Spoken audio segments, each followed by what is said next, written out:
விஜய் பற்றி யாராவது பேசுனாங்கன்னா ஒரு புகழ்ந்து ஒரு வார்த்தை இல்லை அது பாசிட்டிவாக ஒரு வார்த்தை பேசுனாங்கன்னா நம்மக்கிட்ட இருக்கிற கோளாறான்னு தெரியல ஒருவேளை நம்மக்கிட்ட கூட பிரச்சனை இருக்கும். நம்ம தான் டாக்டர்கிட்ட போய் பார்க்கணும் நம்மள முதல்ல. ஏன்னா அவன் தற்கொலை மாதிரியே தெரியுறான் நம்ம கண்ணுக்கு. இல்லை தற்கொலை ஆயிடுறானான்னு தெரியல. இது ஏன் திருப்பூர் சுப்பிரமணியம் அருமையான கேள்வி கேட்டிங்களா? சூப்பர். அவர் சொல்கிறாரு நேற்றுக்கு விஜய் படத்தை பற்றி அவர் பேசுகிற இந்த சென்சாரில் இந்த மாதிரி ஆயிடுச்சு, இந்த கேஸ் இந்த மாதிரி ஆயிடுச்சு, படம் ரிலீஸ் ஆக முடியாத போயிடுச்சு அப்படின்னு சொல்லி கேட்கும்போது அவர் சொல்கிறது அங்கே என்னன்னு கேட்டினா, ஒரு பெரிய வியாபாரம் நடக்கணுங்க எங்களுக்கு. இந்த பொங்கலுக்கு ரிலீஸ் ஆயிடுச்சுன்னா எங்கள் தியேட்டரில் வந்து எங்களுக்கு இந்த விநியோகஸ்தர்கள் இவ்வளோ கிடச்சிருக்கோம், தியேட்டர்களுக்கு இவ்வளோ கமிஷன் கிடச்சிருக்கும், இதெல்லாம் அவர் சொல்கிறதெல்லாம் ஓகே. ஆனால் சொன்னார் பாருங்க ஒரு வார்த்தை என்னென்னா, இப்போ ஒன்றும் பிரச்சனை இல்லைங்க, விஜய் படம் எப்போ ரிலீஸ் ஆகுதோ அன்றைக்கி தான் பொங்கல். இதை அவர் சொல்லாமா சார்?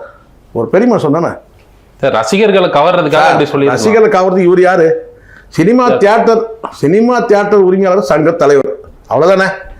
அதான் நீங்கள் வந்து நீங்கள் டிஸ்ட்ரிபியூட்டரோட இருந்துங்க. உங்கள் பார்வை எப்படி இருக்கு? அது எப்படி எனக்கு புரியல, நீ கொஞ்சம் சொல்லுங்க. எல்லாரும் நிறைய பேர் அதே சொல்லி தெரிஞ்சுட்டு இருக்கிறான். விஜய் படம் எப்போ வருதோ அப்போதான் பொங்கல். எப்படி government sir? Pongal government leave sir, பொங்கலுக்கு கவர்மெண்ட் லீவ். விஜய் படம் ரிலீஸ் ஆகும்போது லீவ் கேட்பீங்களா கவர்மெண்ட்டில்? எனக்கு அதையாவது சொல்லுங்க முதல்ல. அறிவு இருக்கா சார்? இதெல்லாம் பெரிய மனுஷங்க. அப்புறம் ரொம்ப கோவம் வந்து பேசுவேன், ஏடாவிரமாக பேசுவேன். நான் வந்து யோசி அறிவு வேணா உங்களுக்கு? விஜய் படம் எப்போ வருதோ அப்போ தான் எங்களுக்கு பொங்கல். இது எப்படி இருக்கு? சாதாரண மனிதர்கள் மாதிரி இந்த தற்கொலைகள், இந்த விஜய் ரசிகர் தொண்டர் மாதிரி பேசக்கூடாது. நீ ஒரு பொறுப்பான வந்து ஒரு எனக்கு விளக்குன்றான்.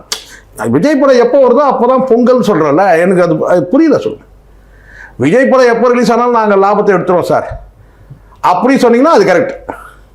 விஜய் படம் எப்போ ரிலீஸ் ஆனாலும் எங்கள் தியேட்டரில் ஃபுல்லாகும் சார், எப்படி இருந்தாலும் பார்க்க வரவங்க பார்ப்பாங்க சார், முடிஞ்சிச்சு. விஜய் படம் எப்போ ரிலீஸ் ஆகுதோ அப்போ தான் எங்களுக்கு பொங்கல். நியாயமாக இருக்கா சொல்லுங்க?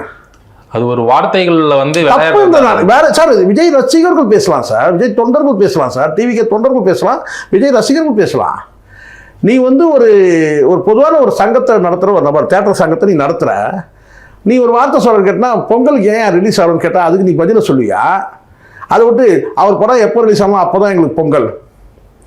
இது நீ ஒரு ஆள், நீ நமக்கு எவ்வளோ வருத்தமாக நமக்கு சார். நமக்கு எந்த காழ்ப்புணர்வும் இல்லாமல் நான் சொல்கிறேன், ஃப்ராங்காக பேசுகிறேன்.